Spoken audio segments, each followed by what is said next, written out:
Vérel est au centre, tête de Drobnjak et but! But exceptionnel sur ce contre Lensois, but d'Anton Drobnjak. Dobar dan, poštovani gledatelji, dobrodošli u novu emisiju. Velika čast i zadovoljstvo danas vam predstaviti Antu Drobnjaka, jednog od najboljih crnogorskih nogometaša u povijesti, čovjeka koji je zabijao i Dinamu i Hajduku, igrao i Japanu u Francuskoj, član one čuvene generacije Lansa i njihove jedine titule u povijesti, tada kao jedan od prvih violina ekipe, ali da ne dužimo se uvodom svega ćemo se dotaknuti. Gospodine Drobnjak, hvala puno što ste odvojili vrijeme za ovaj intervju. Hvala i vama, čast mi je i želim bi da pozdravim sve vaše gledalce. I hvala. Naravno, tema će biti glavna vaša karijera i neka retrospektiva svih najvećih postignuća, ali nezaobilazno pitanje kada je tema crnogorski nogomet je sada i Mirko Vučinić. Mirko Vučinić zamijenio Roberta Prosinečkog na mjestu izbornika. Kako vi komentirate još jedna legenda i prvi posao za Mirka Vučinića? Ovako, prije svega želim da kažem da mi je žao Robija što nema uspjeha, dobro stvarno što se tiče rezultata, morao je da ode, već to mu je bila druga šansa, jer posle prve šanse mislim da su igrači željeli da on ostane. Ja sam se vidio par puta sa njim, komentarisao i stvarno čovjek mi je jako drag, mislim da je radio svoj posao dobro, ali rezultati su ti koji na kraju određuju nastavak posla. Što se tiče Mirka Vučinića, on je već bio u stručnom štabu kod Roberta Prosinečkog i prije toga je bio također u stručnom štabu, završava svoju pro licencu, čovjek koji je imao izvanrednu karijeru i moje mišljenje je da je on zaslužio tu šansu. Zbog čega? Zbog toga što u ovom trenutku jako je bitno da na čelu reprezentacije bude neko ko poznaje, koji stvarno u srži poznaje tu ekipu. Zbog čega to govorim? Govorim jer mislim da je došao period podmlađivanja ekipe, a on je već tu par godina i mislim da poznaje sve igrače i njihove mogućnosti. Tako da mislim da može da iskoristi to svoje iskustvo i poznavanje i mladih igrača i svega onoga što slijedi u budućnosti crnogorske reprezentacije. Nažalost, i sami znate da se nismo kvalifikovali ni na jedno veliko takmičenje. Sad će to biti neki prelazni period i po meni sklop mladih igrača, srednjih godina iskusnih igrača, mislim da treba tako da se uradi, ni samo podmlađivanje, kao što svi znamo, nije lako niti može biti brzo, ali u svakom slučaju već u crnogorskoj reprezentaciji ima 3-4 momka od 18, 19, 20 godina koji igraju ili su na klupi, ulaze ili igraju u velikim evropskim takmičenjima. To je njegova prednost i mislim da je dobra odluka. Da je Mirko zaslužio je, sad je na njemu da iskoristi tu priliku, jer kao što svi znate na mjesto selektora, trenera se dolazi u principu posle neuspjeha bivšeg, tako da to je sudbina, eto tako. Gospodine Drobnjak, koja je tajna bijelog polja i sportskih uspjeha, sportskih veličina? Ja ću samo ispomenuti ljudima i Duško Ivanović, trener, NBA košarkaš Predrag Drobnjak, vaš brat Branislav Drobnjak koji igrao i prije vas, i evo i ovdje HNL, možda ljubiteljima i trenutačno najaktualniji Radomir Đalović je također iz bijelog polja, također je tamo počeo karijeru, puno sportaša iz tog mjesta. Pa, Bijelo polje inače poznato po sportistima, šta znam, tu je, da kažem, nas 5-6 koji su izašli u vrhunske sportiste, kad to kažem, jeste da smo to ljudi koji su živjeli od toga i koji žive dan danas od sporta, to je već vrhunsko, kao što kažete. Šta je, ne znam, bar ove moje generacije, i ja znam jer mi je kuća bila blizu stadiona i svo svoje slobodno vrijeme ja sam provodio na stadionu. Nije to samo bio fudbal, to je bila i košarka i atletika i rukomet i u naše vrijeme nisu bili mobilni telefoni, ne samo, baš pričam u naše, sve te sportice koje ste vi nabrojali i puno smo vremena provodili na stadionu koji je bio kompleks i rukometa i košarke, atletike i fudbala i svega toga. Tako da, da kažem, u genima tog rada jeste da je bilo mnogo vrhunskih sportista i nadam se da će u budućnosti biti, a šta je to, pa nemam baš neko veliko objašnjenje, mali grada, toliko vrhunskih sportista. Budućnost vaša, ako se ne varam, prva utakmica bila 87. protiv Rijeke.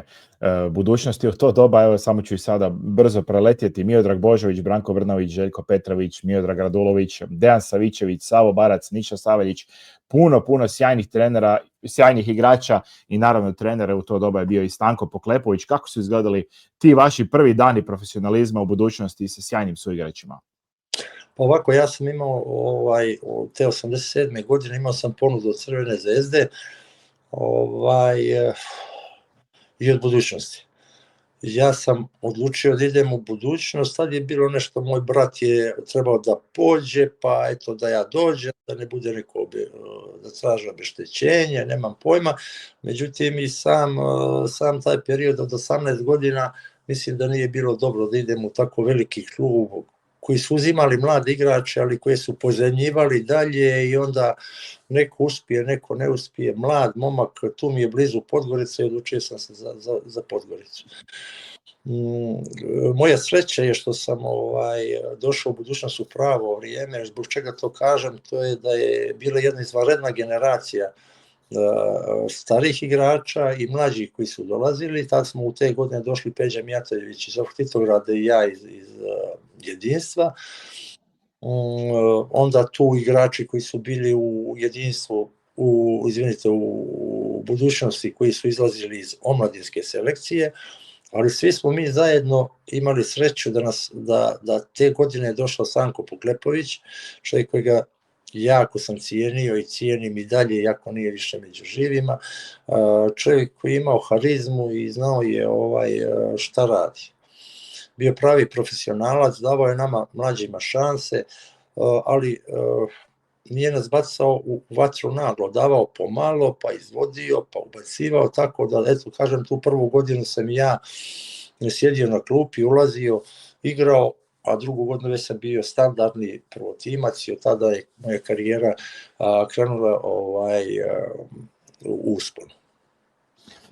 Je li točna anegdota da ste nesretnim slučajem pogodili i Špacu Poklepovića loptom u glavu i kako je reagirao? Znamo da imamo osebujan vokabular, kako je i na to reagirao?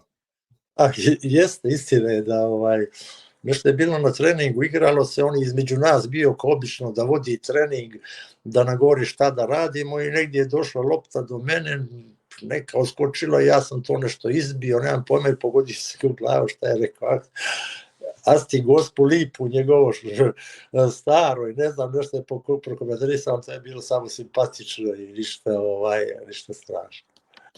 Iz tog doba jedan suigrač je izrastao u najveći trenera, možemo reći, ovih prostora, to je Zlatko Dalić. On tada dolazi iz Hajduka u momčad podgoričke budućnosti. Kako i njega tada pamtite, kakav je bio kao igrač u to svoje doba, jer u Hajduku nije dobio priliku i tražio neki svoj put kroz budućnost?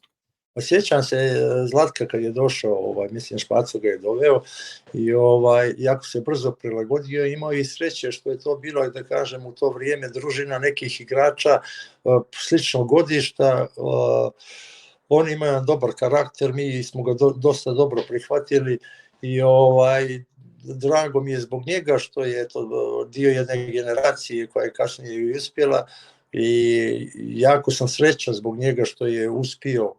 Eto, možda nije imao šanse, nije imao tu fudbalsku karijeru kao što sada ima trenersku, ali ipak imao iza sebe stvari. Igrao je tu i brzo je i otišao, tako da ta sjećanje mi je na neka sitna druženja, naše utakmice i posle toga svi smo nekako, i ja sam otišao brzo u Crvenu zvezdu i sreli smo se jednom, ja mislim kada je bio trener, ne mogu da se sjetim koje ekipe, na Rogli smo bili na pripremama, ja sam bio sportski direktor u budućnosti, sreli smo se baš posle dugo vremena, malo pričali i baš istinski mi je drago što je uspio u tom trenerskom poslu.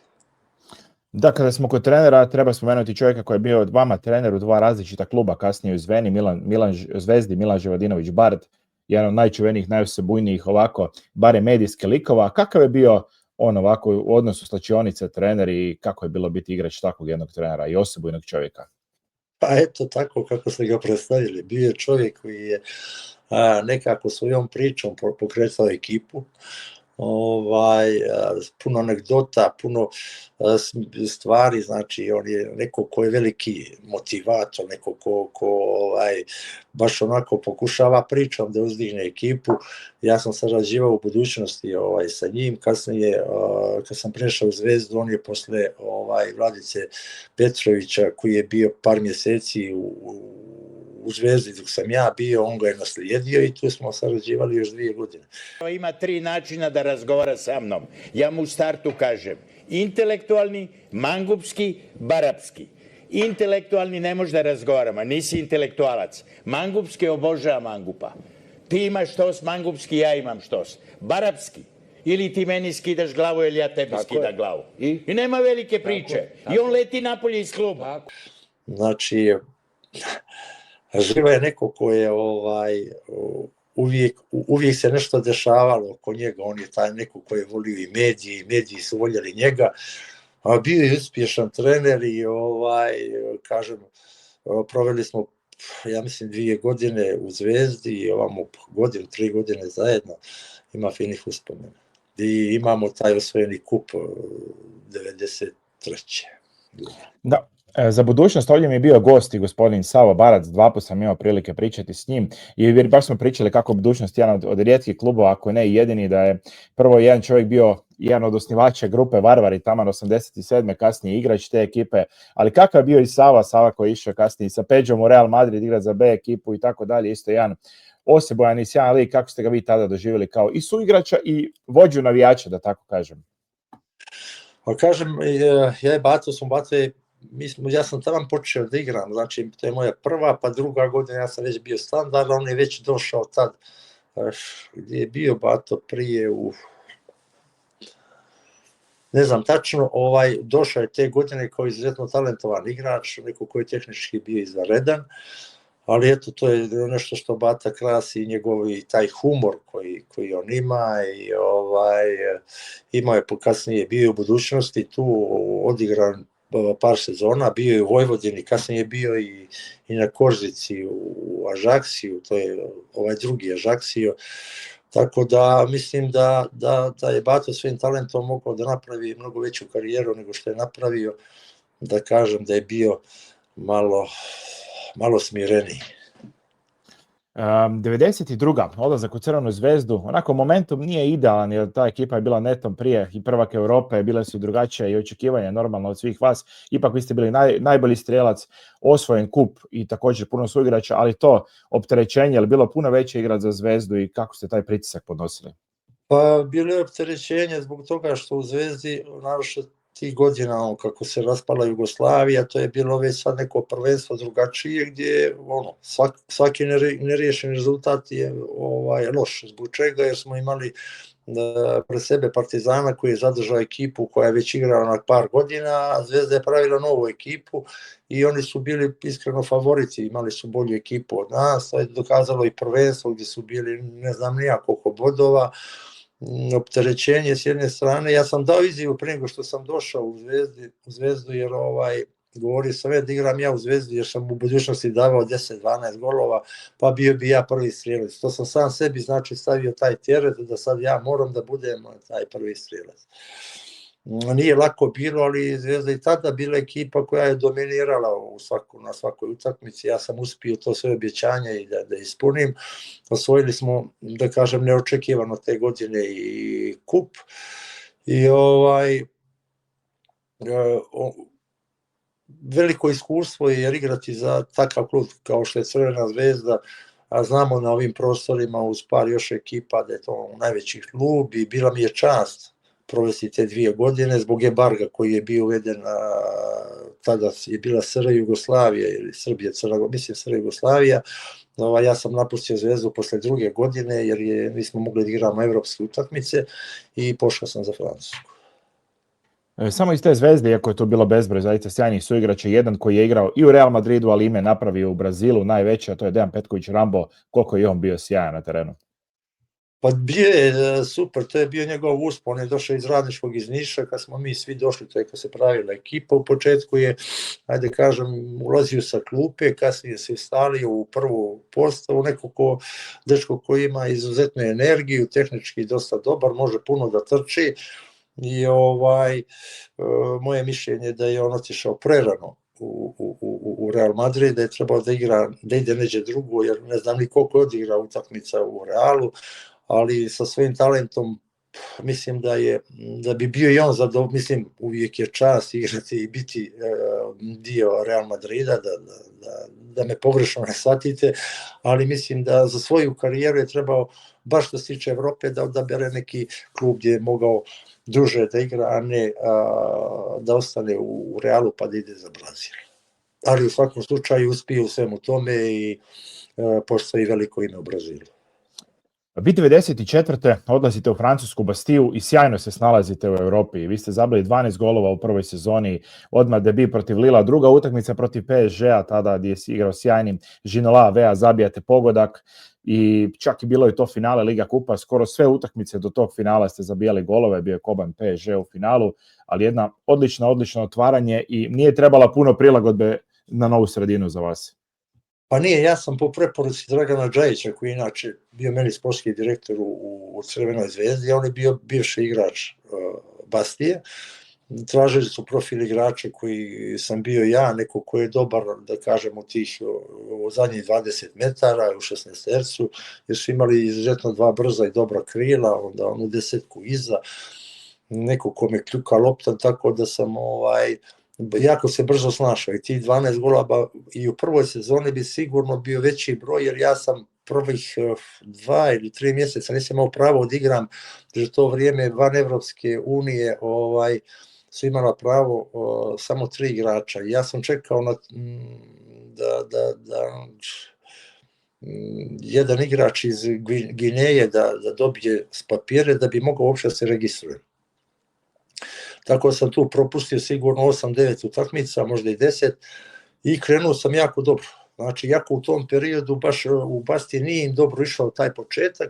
Ja čim sam počeo da igram, meni je to krenulo i da kažem, zahvaljujući svojim golgetarskim sposobnostima i da kažem ekipi ofanzivnoj koji smo imali, kažem sad tad u to vrijeme, ta dva bočna igrača iza sebe, imao sam puno lopti, stalno sam bio u kontaktu, ja sam to maksimalno iskoristio i da kažem zabio dosta golova, igrali odmah prve godine to finale Kupa Lige, gdje smo posle 1-0 oštećeni jer su mene poništili čisti gol, kod 1-1 to se kasnije nije bilo vara, nije se moglo vratiti.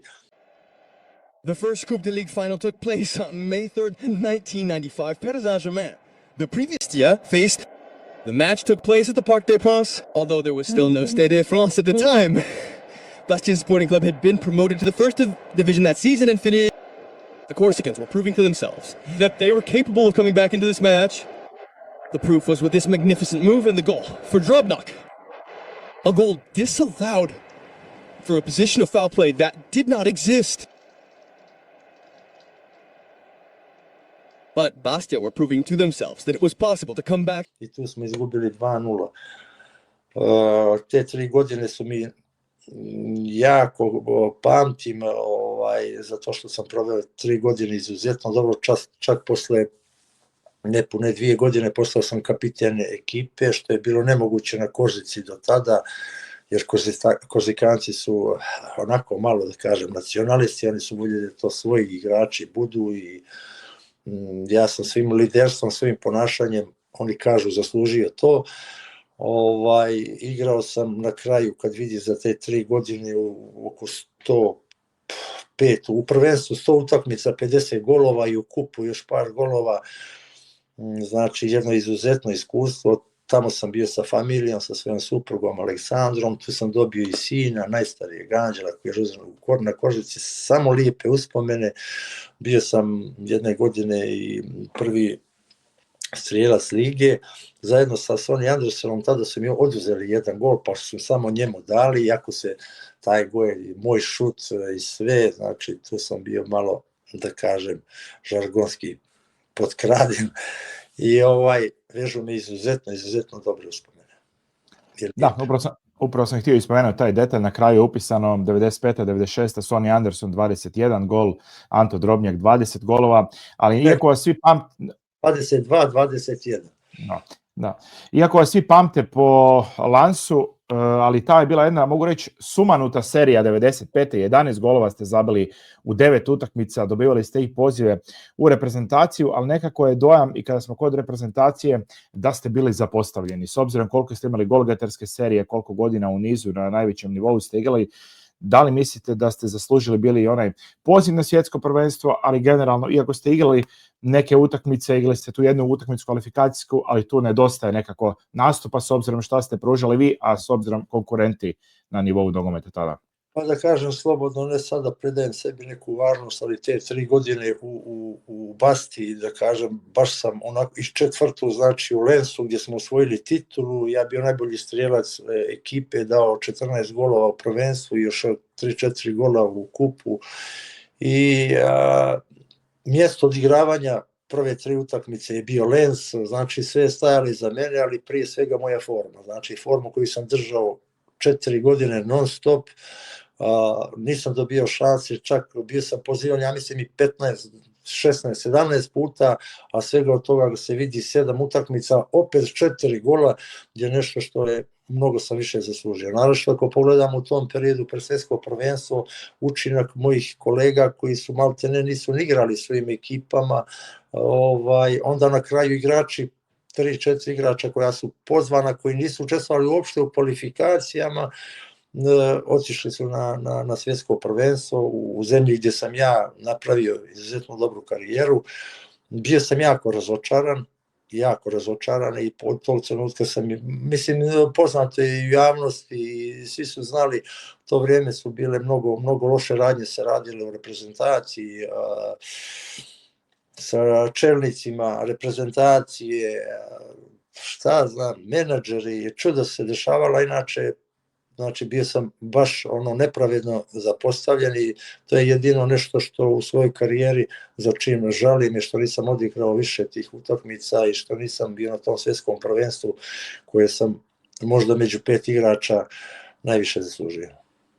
A jeste ikad tražili od Santrača ili od nekog drugog objašnjenja ili jednostavno niste tada imali potrebu za...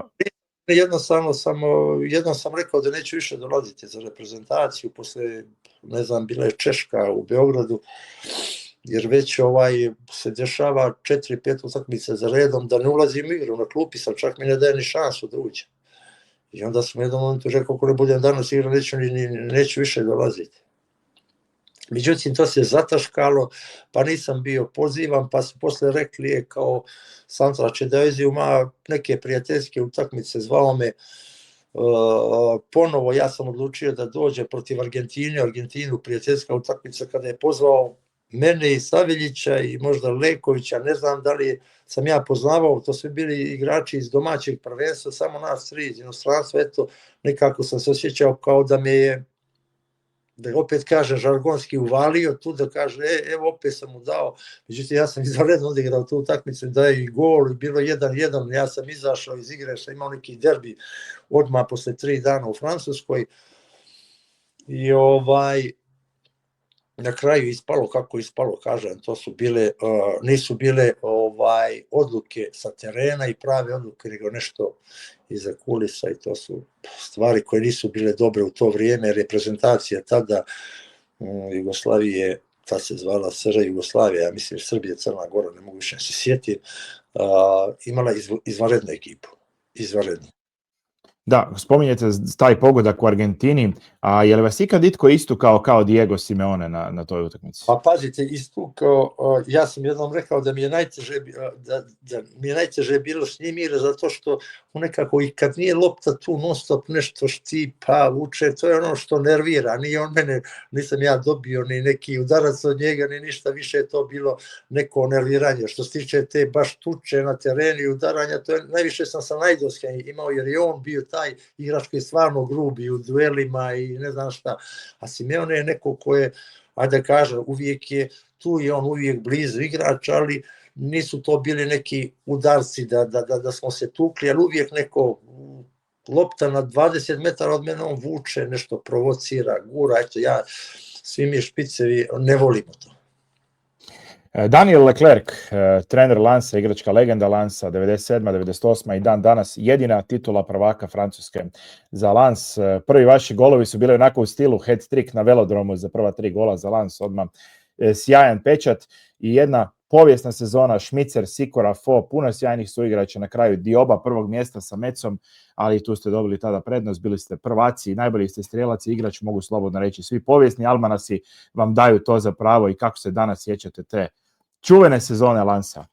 A da vam kažem, to je, mislim, nezaboravno. Zbog čega? Jer to je bilo euforija te godine. Lens je završio prethodnu sezonu na 14. mjestu, a doveo je samo Zjanija, Stefana Zjanija, koji je došao iz Nanta i mene. Igrom slučajima, Zjani je bio pozadnji igrač kad sam ja bio u Basti, zajedno smo igrali i to je izgleda bilo praćeno. Doveli smo kao taj tandem, ta klasična desetka koja igra jedan dobar fudbal, koji zna da daje golove, da namješta golove i mene, što je mi to valjda hvalilo. Iako su oni tada imali u svojoj ekipi izuzetno dobre igrače, ja ne znam kako su oni završili na 14. mjestu, tu je bio Mark Vivian Foe, bivši Kamerunac koji je umrao na terenu, sjećate se Smiser, onda Velem, Debev, koji su bili izuzetno dobri igrači, Verel, Toni Verel, onda Guillaume Vermuz, golman, tu je bilo 8-9 izuzetno dobrih igrača. Ono što moram da kažem, taj sam ambijent, napravljen je novi stadion za svjetsko prvenstvo koji je bio u 80% slučajeva pun, navijači koji bodre od 90 minuta, znači gubili, dobijali, znači oni pjevaju, uvijek su igrače. Dobro sam se prilagodio, došao sam u jednu jako dobru ekipu, prvi 5-6 kola nisam imao sreću da postignem gol, ali sam igrao dobro. Možda i najbolji fudbal u mojoj karijeri što se tiče igre, namještao sam golove, ali meni se nije dalo da ga dam. Prva ta utakmica na velodromu, ekipu u kojoj sam trebao te godine da potpišem ugovor, ali na kraju sam ipak došao ovamo u Lens. Prije početka utakmice, navijači, zvižduci, provociranje, zašto nisam došao kod njih, iako ja nisam bio kriv, ja sam se malo te ne bio dogovorio s njima sve, ali Basti je dizala cijenu, Lens je bio najuporniji, tako da je to. Odigrao sam jednu utakmicu gdje sam imao povredu leđa 3-4 dana prije toga i napravio samo jedan trening. I znači, pričam vam baš uspomene sa te utakmice, jer je možda i neki pokretač tog vremena u Lensu. Trener mi kaže, Anto, ili možeš? Ja kažem, pa ne znam da li mogu, ajde izađem da se zagrijem, pa on kaže, zagrij se, pa ako budeš mogao, igraj, ako ne izaći. Međutim, posle zagrijavanja meni je bilo bolje, nekako mi je bilo bez veze, bolje da probam malo, izdržat ću polovrijeme, pa što bude. Međutim, mene je to krenulo, neću da kažem da je to bila moja najbolja utakmica, to je utakmica gdje sam bio možda 15 puta u dodiru s loptom, sam dao 3 gola. To je fudbal, to je ono što jedan centarfor treba da bude na mjestu gdje treba da bude, čak i ne mora da igra najbolju utakmicu da bi dao gola. Mi smo dobili 3-2 tu utakmicu, Marseille isto imao jako dobru ekipu, bio je Laurent Blanc je bio kapiten, znam da je me on čuvao, bio je Kepke na golu, onako, baš jednu dobru ekipu koja se borila te godine isto za prvo mjesto. Da, treba reći, to je bilo i nekih sjajnih utakmica kao ona protiv Kana, dali ste 3 gola, 4-0, 4-4, 5-4, lomi se prvenstvo, ali utakmica koja je sigurno slomila prvenstvo bio je direktan sudar sa Metsom u Metsu i vi dajete 2 gola, pobjeđuje Lens 2-0, tako da je to isto jedan dovoljan pečat bio te sezone. Ali samo da vas pitam za te Lensove navijače, oni kažu da su jedni od najboljih atmosfera, ja sam je ovdje imao priliku prenositi neke utakmice i uvijek je bilo više priča zašto su crveno-žuti, da li zbog što se kao zlato i simbolika zlata i krvi zbog onih njihovih rudnika ili zbog španjolske zastave ostavština predsjednika kojim se svidjeli dresovi. Ali kako je priča baš iz grada, iz navijača, zašto su te boje? Je li točno ta priča sa rudnikom? Sa rudnicima, krvi rudnici, to je jedan dio Francuske gdje je bilo puno, oni kažu miner, to su rudnici, ima puno i dan danas tih zatvorenih rudnika. Kad se približavate Lansu vidite velika brda i koja su zatvoreni, znači ti rudnici koji su bili, oni su i dan danas kad neko dolazi, onaj fenjer rudarski, oni poklanjaju. Mislim da je to više ta simbolika. I Saint-Omer, to je krv i zlato, to je jednostavno nešto što je i uvijek im je parola Fier d'être Lançois, kao ponosan što sam Lansov igrač ili iz Lance, iz tog regiona, zato što, kažem, izuzetno su vjerni navijači. Ima tu, da kažem, navijača i Saint-Étienne koji je poznat po tome i Marseille koji je poznat po tome. Čak i Bastia ima izuzetne navijače, ali manji su stadioni i to, ali ono što je u Lensu, to je taka privrženost klubu, to je, pa da kažem, to je dio zemlje koji nije ni previše bogati, ljudi su baš onako, baš vezani za fudbal i vole taj klub. To pokazuje i dan danas. Oni imaju trenutno, ja mislim, preko 80 utakmica gdje su rasprodate utakmice, znači nema karata da se kupi. Što je rijetkost u današnjem fudbalu. Da, nažalost opet taj malerski PSG bio koban za još jedan trofej, opet kup, tada vas PSG osvaja. Da li danas odete i u kakvoj ste komunikaciji sa klubom, odete li kada u Lens, na koju utakmicu? Pa pođem, bio sam baš, možda ću i u skorije vrijeme opet ići, bio sam pozivan i kod njih da izvodim početni udarac i da budem njihov gost i bio sam baš prije 7-8 mjeseci, bio sam kod njih. Tamo sam im preporučio jednog igrača iz Crne Gore, mladog, malo Bulatovića, pa sam bio i sa njim da mu pravim društvo. To je klub koji ne zaboravlja svoje igrače i često pozivam, jer oni svako malo igraju neke prijateljske utakmice, ta generacija nezaboravna 98. i otvaranje nekih muzeja i tako, uvijek smo u nekom kontaktu i dan danas.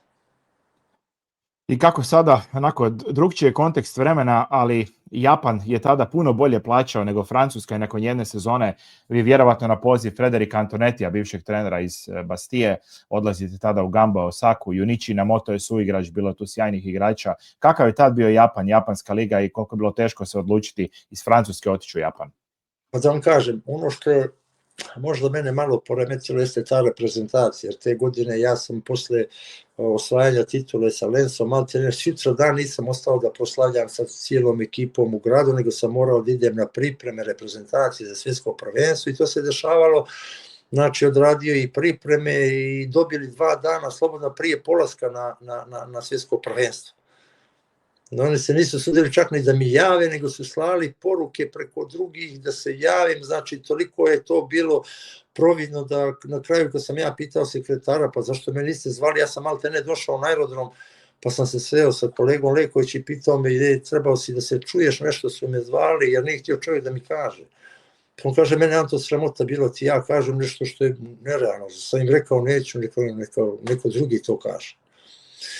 I onda u to vrijeme sam imao puno ponuda da pođe, imao sam i druge ekipe i onda je poziv došao iz Japana u to vrijeme, znači sami to je bila promocija za svjetsko prvenstvo Južna Koreja i Japan, plaćali su mnogo, ja sam već bio 29. godina, malo da kažem razočarao što nisam pošao, vamo sam imao Ligu šampiona, ali ponuda koja je bila, nisam mogao baš ni da je odbijem, jer maltene morao sam par godina više da radim i da igram ono što sam mogao da zaradim za godinu dana u Japanu. I novi izazov, takođe jedna daleka zemlja, bilo je tu više faktora. Imam porodicu već, tada sam trebao drugi sin da mi se rodi i zbog toga sam čak i porođaj koja je moja supruga trebala da obavi u Francuskoj odložili za Beograd, znači mnoge stvari su mi tu ta reprezentacija poremetila, da ja na kraju sam ipak odlučio da pođem u Japan i mislim da nisam pogriješio i da sam bio pozvan za reprezentaciju, onaj odnos koji sam imao sa njima, ja sam u jednom momentu i rekao, ako idem na svjetsko prvenstvo, mislim treba budem prva izmjena što se tiče napada, jer sam bio ubjedljivo u najboljoj formi, a sve igra se u mom gradu, igra se u Francuskoj, tako da nije se desilo i kažem, nastavio sam, otišao sam u Japan, poziv Antonetija, ja sam u početku odbio taj poziv, međutim svaki 3-4 dana dobio sam pozive i na kraju sam odlučio da odem u Japan. A kako je vama sa životne strane i obitelj kad je došla s vama, bilo se teško priviknuti na jednu totalno drugčiju kulturu i nešto sasvim drugačije nego odnosno na prije? Da li iz te životne strane bilo komplikacije ili je tu bilo sve u redu? Da vam kažem, nisam imao nikakvih komplikacija. Ja sam prva 3 mjeseca bio sam, dok nije supruga došla, jer je došla sa porođaja, došla znači sa 2 sina, već danas imam 3, treći koji je rođen u Crnoj Gori.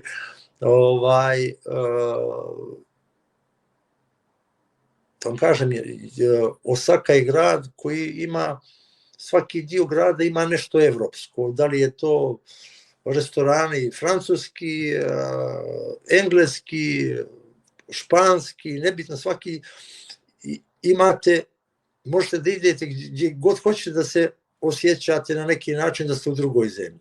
To su japansko, oni idu slikaju i onda to prave tamo. Nije mi nešto pao, iskreno da vam kažem, da se prilagodim teško. Imao sam dobre uslove, došao sam kao provjeren igrač, familija je bila uz mene, ja sam dobro krenuo, jedino što mi je zasmetalo jeste da ja sam inače temperamentan igrač i volim ta navijanja, volim i kad navijaju protiv mene i za mene, to je u Japanu nešto drugačije bilo. To je bilo, znači, sjedu se kokice, ima navijača dosta, ali to je aplauz onaj kratki, idemo dalje i to je to. Nešto što mi nije davalo neki impuls mog, da kažem, kao što je u Evropi. Antonetti je isto također jedan trener koji ima jedan karakter kao mi Crnogorci, malo težak i bio je onako isto uvijek da viče, da pravi ambijent. Njega sam već poznavao, kažem, 3 godine i taj stručni štab koji je bio tamo. U početku sam jako dobro igrao, međutim kako je vrijeme prolazilo, to nekako kao da je padala energija, ne znam ni sam da je objasnim.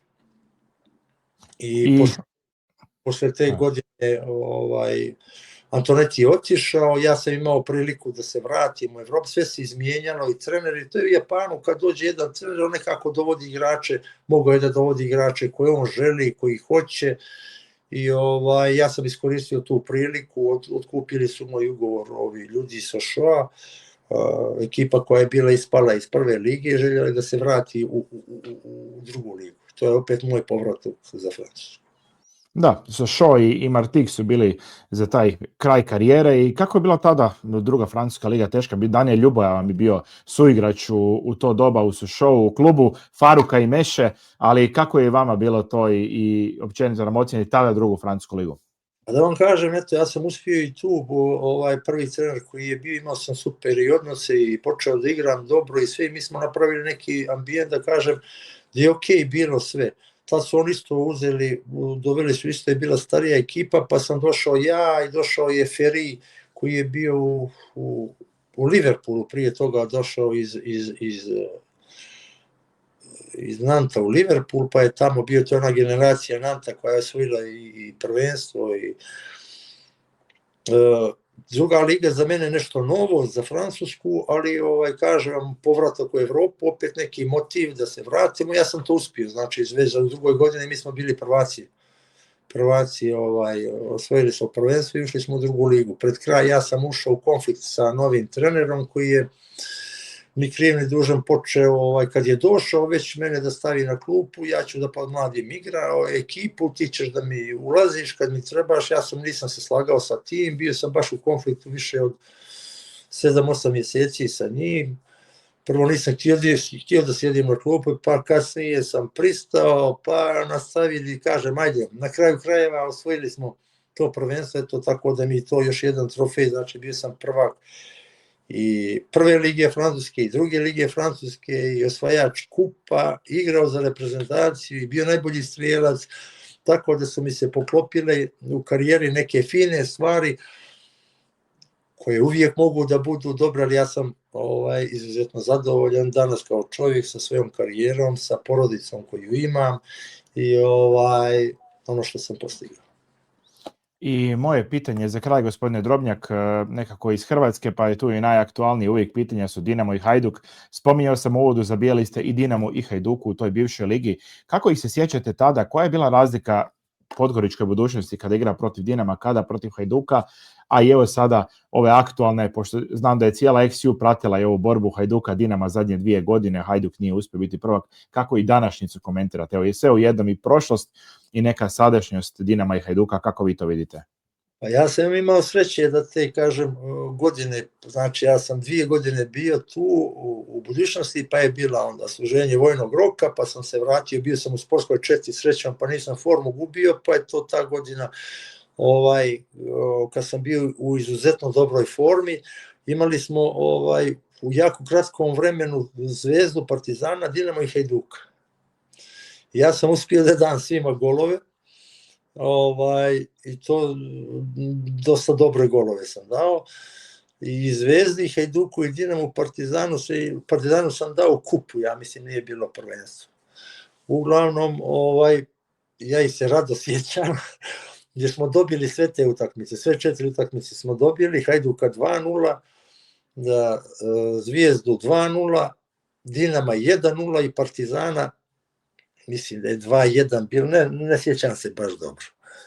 Uglavnom, jako uspješna, nisam imao sreće da dam tamo njima golove, ja sam Zvezdi, ali nisam dao Dinamu i Hajduku, pa da vam kažem, to je druga priča, druga dimenzija, ta velika Jugoslavija, to je svaka utakmica je bio derbi, igrati protiv Zvijezde, Hajduka, Partizana, Dinama, Olimpije, Vardara iz Skoplja, znači tu je bilo 10 Rijeke, to je bilo mnogo dobrih ekipa. Ja sam imao sreću da igram tu ligu kao 19-godišnjak i imam jako lijepe uspomene.